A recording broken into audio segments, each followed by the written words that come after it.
number one, Jordan B. Peterson's 12 Rules for Life. I first discovered Dr. Peterson's work, I think in about 2018. Probably the first time I ever heard of him was on the Joe Rogan Experience, as I'm sure is the case with many other fans of Jordan Peterson's work as well. The first of his work that really captivated me was his audio lectures, specifically his biblical lecture series, and I used them as a companion to the book, The Laws of Human Nature by Robert Greene. So my routine for a while would be to wake up, read Laws of Human Nature, and then listen to Jordan Peterson's biblical lecture series. And those two really played off of each other very well. So that was the first time I was really immersing myself in Jordan Peterson's work. And although I wasn't reading his book specifically, I had always intended to read 12 Rules for Life for what seems like forever now, although really this book was just published in 2018, so it hasn't been around for that long, but I feel like I've just been intending to read this book for so long now. But I waited patiently until the right moment crept up.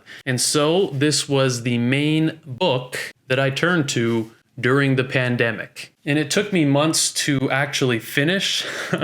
I remember emphasizing in my journal, still reading 12 Rules for Life, right? I just felt like it took me quite a bit of time because of two main reasons. One is that it is a very dense book, okay? If you or anyone else that you know has read or claimed to have read this book in a relatively short amount of time, I'd be highly suspicious that the main ideas in this book have actually stuck with you or have actually gotten across to you, because there's just so much to mentally unpack with this book. Something that certainly helped me was the fact that I had listened to his podcasts from his book tour lectures, where he would actually explain and elaborate on, the various 12 rules in this book. So as I was reading through it, each chapter was vaguely familiar already to me, which helped my brain really to digest it all. The second main reason that this book took me months to read was because I was reading this right during the height of the pandemic, right during the peak hysteria, the mass hysteria that was going on. So March to June is when I read this book. And as I mentioned during the intro of this video,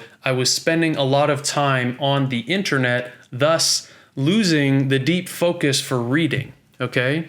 I also wanted to journal while I read this book as well, as there was a lot of sort of prompts throughout the book that got me to really reflect deeply on areas of my life and on the experiences that I've had in general.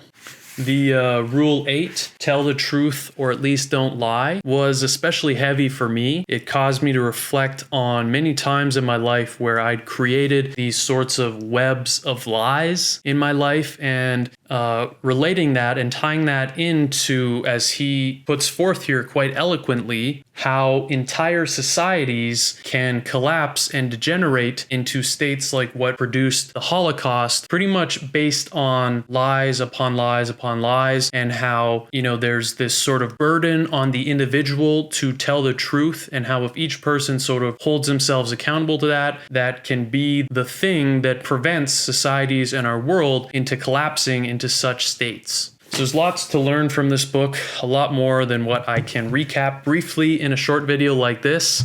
And this book is without a doubt one that I'll have to return to many times over again throughout my life. And that's not even to consider the other writings of Jordan Peterson, like his upcoming book, 12 More Rules for Life, or his seemingly untouchable book, Maps of Meaning. That one seems very dense, but one day, I'm sure it is inevitable, I will finally read that one as well.